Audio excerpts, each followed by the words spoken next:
हाय दोस्तों, आज हम लोग इस वीडियो में भारत के तेलंगाना राज्य के सबसे महत्वपूर्ण पर्व बतकमा के बारे में जानेंगे। क्या है ये पर्व और इसकी क्या मान्यता है, चलिए एक एक करके हम लोग आज इस वीडियो में देखेंगे। तेलंगाना राज्य का एक महत्वपूर्ण पर्व है। शायद इसी वजह से तेलंगाना बनने के तुरंत बाद केसीआर सरकार ने नवरात्र के समय मनाए जाने वाले इस पर्व को राजकीय त्यौहार यानी स्टेट फेस्टिवल ऑफ तेलंगाना का दर्जा दे दिया।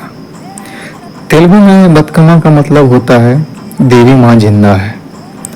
बतकमा की पूजा महागौरी के रूप में की जाती है।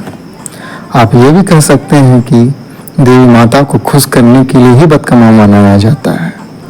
एक मान्यता ये भी है कि यह त्यौहार स्त्री के सम्मान में मनाया जाता है।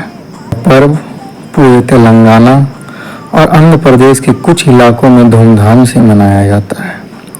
इस त्यौहार में रंग बिरंगे फूलों की केंद्रीय भूमिका रहती है और यह पर्व देवी माता को समर्पित है और इसलिए इसको फूलों का त्यौहार यानी फेस्टिवल ऑफ फ्लावर्स भी कहा जाता है। कुछ लोग इसे जल मिट्टी का पर्व भी बताते हैं। इसको वर्षा ऋतु के समापन और शीत ऋतु के आरंभ का संकेत पर्व भी माना जाता है। तेलंगाना की महिलाएं रंग बिरंगे फूलों से मंदिर के गोपुरम यानी सिंह द्वार जैसी आकृति तैयार करती हैं। आमतौर पर इसमें फूलों के 7 स्तर यानी 7 लेयर होती हैं। इसको धूप बत्ती के साथ सजाकर सबसे ऊपर हल्दी का गोरम्मा चढ़ाती है। फिर हाथ या माथे पे इसे लेकर मंदिर या दूसरी सार्वजनिक जगहों पे ले जाती हैं। महिलाएं बतकमा की परिक्रमा करते हुए संगीत और नृत्य भी करती हैं। तो चलिए देखते हैं ये बतकमा है क्या और इससे जुड़ी कुछ लोक कथाएं भी आज हम लोग सुनेंगे। तो सबसे पहले सभी त्योहारों की तरह बतकमा से जुड़ी कई अन्य कहानियां लोकप्रिय एवं प्रचलित हैं। एक कहानी के अनुसार देवी गौरी ने महिषासुर नामक दैत्य का वध करने के बाद थकान मिटाने के लिए आराम करना चाहा। इसी दौरान वो गहरी निंद्रा में चली गईं। देवी माता को जगाने के लिए कई दिनों तक लोगों ने प्रार्थना की। कहते हैं कि दुर्गा माँ 10वें के दिन अपनी निंद्रा से जगी और उसी रूप के उपरांत से उस दिन को बतकमा के रूप में मनाया जाता है।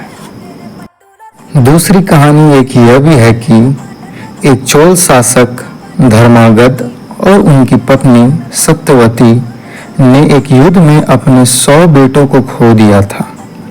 बाद में दोनों लोगों ने देवी लक्ष्मी से उनके घर में उनकी बेटी के रूप में जन्म लेने के लिए प्रार्थना किया।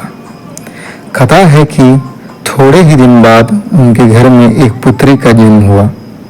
कन्या के जन्म के उपरांत दूर दूर से साधु संत राजा के महल में पधारे और उन लोगों ने राजा की बेटी को देवी बतकमा कहा। तभी से इस भूभाग में प्रत्येक वर्ष देवी बतकमा की पूजा धूमधाम से की जाने लगी। इस रूप में कहते हैं कि इस त्योहार का इतिहास करीब 1000 साल पुराना है। कुछ लोगों का एक ये भी मान्यता है कि बतकमा पर्व मनाने का एक खास उद्देश्य है और वो उद्देश्य यह है कि वर्षा ऋतु में सभी जगह पानी आ जाता है, जैसे नदी, तालाब एवं कुएं भर जाते हैं। धरती भी गीली महीन सी हो जाती है और इसके बाद फूलों के रूप में पर्यावरण में बहार आ जाती है। इसी कारण प्रकृति का धन्यवाद देने के लिए तरह तरह के फूलों के साथ इस त्योहार को मनाया जाता है। इस त्योहार में अलग अलग डांस, फोक संगीत अर्थात क्षेत्रीय गीत भी गाए जाते हैं। तेलंगाना सरकार की पहल और यहाँ के भूमि पुत्रों के प्रयास से बतकमा पर्व अब दुनिया के अनेक देशों में मनाया जाने लगा है। अमेरिका, इंग्लैंड, डरबन, दक्षिण अफ्रीका से लेकर कनाडा, डेनमार्क, मेलबर्न आदि देशों में भी तेलुगु भाषी अपने इस लोक पर्व को जोश उत्साह से और उमंग के साथ मनाने लगे हैं। तो यही थी बतकमा और बतकमा से जुड़ी कई रोचक कथाएं।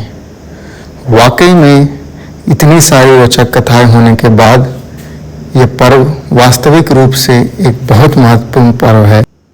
यह पर्व सिर्फ तेलंगाना और आंध्र प्रदेश में ही नहीं बल्कि पूरे भारतवर्ष में ही मनाना चाहिए। वाकई में यह एक बहुत ही महत्वपूर्ण और बहुत ही सुंदर सा पर्व है।